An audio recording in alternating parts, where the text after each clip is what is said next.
You're about to listen to a short clip from a previous conversation. For the full episode, go to our podcast channel.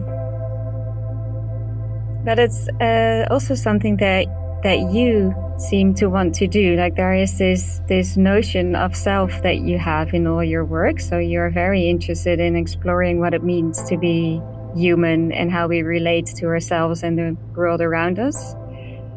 But then you are scared of having a scan of your own brain. So there is something that you want to keep a distance. You don't want to get into it too deep or... Yes, full of contradictions. Yeah. Maybe I'm comfortable enough now that I wouldn't worry, and maybe it's something I should take up because it would be very interesting material to work with. But definitely, one of the things I realized in my work was that I moved from this kind of looking at specific topics, and then I did begin to realize that what I was looking at was how we see ourselves through science. Mm-hmm. As a very important thing, that actually if we could understand ourselves more, then we might treat each other better and with more consideration, because we're not individuals. We're not bounded at the skin. We are so interconnected with other people in how we're formed and our behaviors. So we're talking about the cats of Hubel and Wiesel, and there was the environment, but take away other people from individuals, humans being brought up, then our brains would develop completely differently. I mean, it's a bit like, the whole brain as a kind of socializing and constructed as a socializing that's so important that some people consider is a kind of, an issue when you have autism, that socialization aspect of the brain is not working. And some people hypothesize that that's part of what the condition is, that you don't have the kind of streamlining, some of the apostosis doesn't happen in terms of the socialization. Of course, I'm making these statements again. I'm not making them as a scientist, but as an artist. Yeah, and sometimes I'm sure I get things wrong. Well, and then that's forgiven because you are still the artist. Just don't claim that it's your research and that it's your truth. Yeah, and that's how I see it. Whenever I describe myself, I am clear that I'm an artist and not a scientist, mm-hmm. because I am going to make those alterations to the work that suit the work best more than the science. I'm working in that way of trying to communicate things that are about us as human beings. Yeah.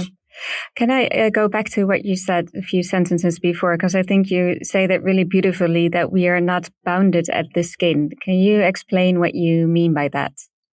Well, that's somebody else's kind of statement. From pheromones, we are reacting with other people chemically. There's suggestions around immunology that we are, choose partners based on smell and fit. So they might have a jigsaw being put together of the immune system. Proposals that like kissing is a way of kind of understanding what your partner is like and whether there is a fit, kiss and things like that. So we're interacting. And all those interactions, you say, also make you who you are. So you're not bounded in just your body. So when you say bounded at the skin, you mean you are not you because of just your body and what happens inside. You're absolutely, yes, and also now, some of the other work I've done has been with heart transplant team, and definitely then who are you if you've got a transplanted heart that's somebody else's, and this brings up many questions about integrity. And I think all the time we go on with that when whatever form of transplant happens, then it's questioning who you are, and we are exchanging continuously. When we go and stay with a friend or whatever, we are taking in and refreshing our biome. Our gut biome is being altered by who we are. I mean, if we, immunologists say, actually, interestingly, that some of the things that are useful for the immune system is to have a pet and a dog, for instance, because we take in some of the microbiome from them. Kissing is important, being in those relations and exchanging and building this immune system. And I guess it makes me worry about where we are with cleanliness sometimes, child cleanliness, because children basically probably do need to eat bits of earth and things around in their environment to have this microbiome fed. Yeah, to grow it, I suppose. It's a way of growing your microbiome to Yeah, and there's definitely differences between people that are born by cesarean and vaginal birth. The stress of vaginal birth and the exchange of the microbiome at that point is really important, and it's now why babies are often swabbed if they've been born by cesarean to give them that microbiome. These are very important things. Yeah. It's absolutely fascinating. Yeah, that we're structured, but it's not just about our relationship to humans, it's our relationship to the environment, because also we've discovered now that, walking, gardening is really important to exchange and improve our microbiome, but walking in nature is basically good for us.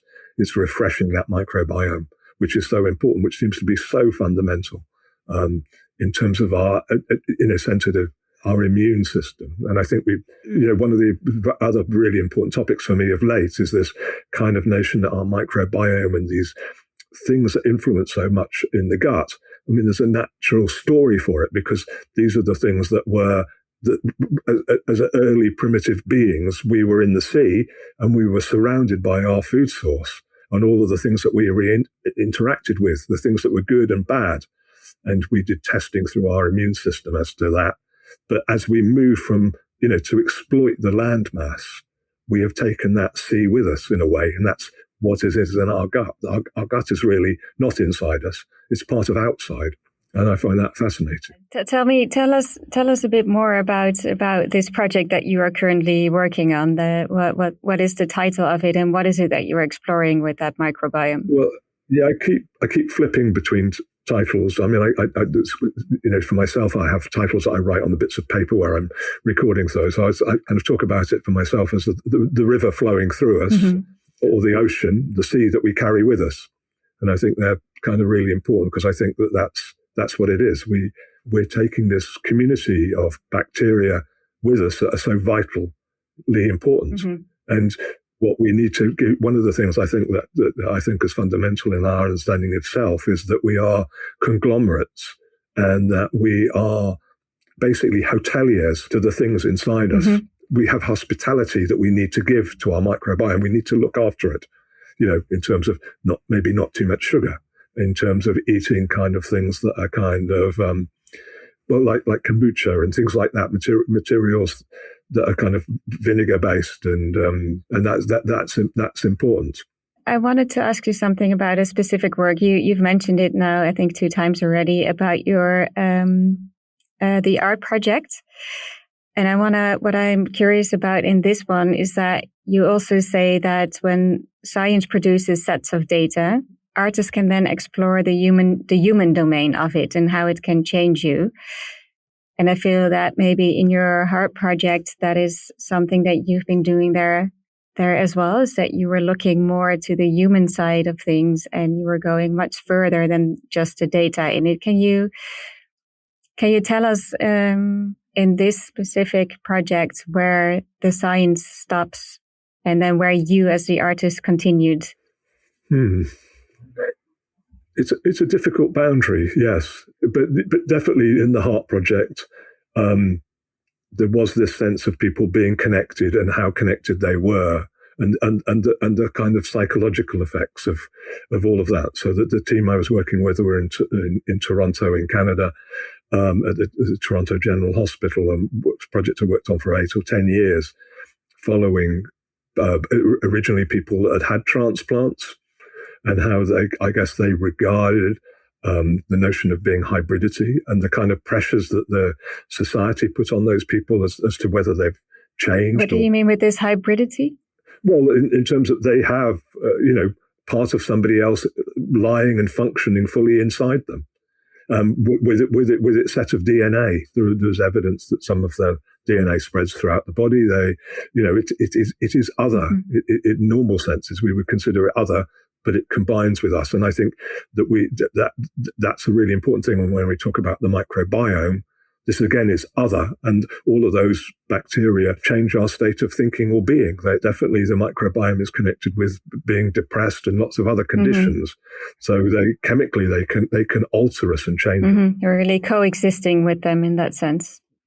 Yeah, absolutely. We are these collections of things. I mean, right back from the beginning, the thing that drives our energy is the mitochondria, and the mitochondria has a completely different set of. It's not a human DNA. It's not our DNA.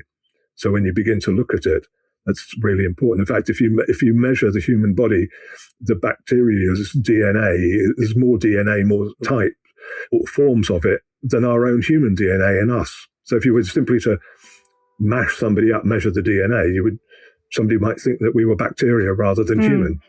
I mean, I think that's really fascinating. And by volume of there's 30. We have 30 trillion human cells, but inside us, on average, there are 38 trillion bacterial cells in us, which is just like, wow, that's incredible. Yeah. I mean, in that sense, that's why I think this kind of sense of self has to change. We're biology. We're not independent of the world. We're interconnected so deeply with the world. And I think these were things that began to arise in the Heart Project, or further kind of for me to understand. You are listening to a short clip from a previous conversation. For the full episode, go to our podcast channel. Thank you for listening to The Art of Coexistence, a podcast produced by Ourcelium Publishers. Editing by Axel Frühmann, music by Mark Oman, and hosted by me, Daphne Frühmann. Find us on your favorite podcast app and give us a follow, like, subscribe, and/or share, and we'll see you again soon.